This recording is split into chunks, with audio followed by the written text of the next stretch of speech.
Қошқар достым, жазықсыз түрмеге жабылған адамға мына әлемде араша жоқ па? Қиын сұрақ. Біз алдында әділдік сұраған Алтын Орданың экс-атқарушы директорының ісінде тағы бір былықтың беті ашылды. Ендеше малдың монологына жазыл, лайк бас, біз бастаймыз.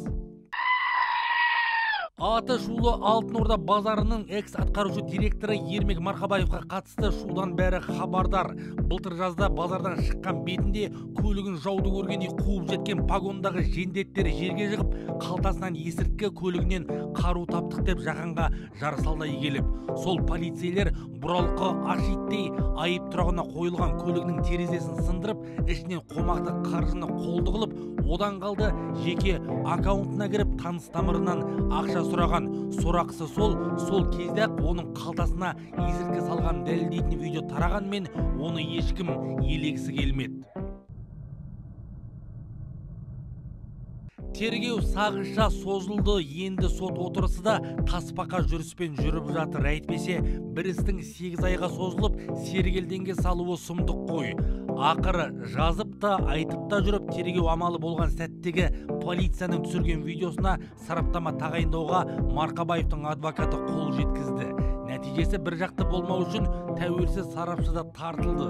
Екеуі де спецназдың жерге құлатқанын, басына футболкасын кигізіп, артқы қалтасының тұсында қолын қимылдатты деген нәтиже берді. Бастысы, осыған дейін қалтасына салғанын көрдім деген куәгер Антон Потаповтың сөзі еленді. Прокурор көруі мүмкін емес деп дес бермеген еді. Сараптама нәтижесі спецназдың сұрқия әрекетін көруі мүмкін деген қорытындыға келді. Теперь, значит, необходимо нам согласовать время проведения судебных прений. Вы готовы уже? Прокурор, вы готовы? Нет, уважаемый.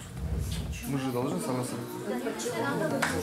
Вот это действие прокурора, как он до этого не был готов, все свои вот эти объяснения, свои ходатайства, все, что он должен там говорить, он устно вот так говорит.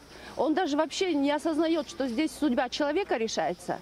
Устно ли айтам, мен ушунтой ли айтам, и ни к чему не готов. Столько нарушений. Сегодня наш адвокат выявила много нарушений. Вернее, они уже были выявлены и предоставлены.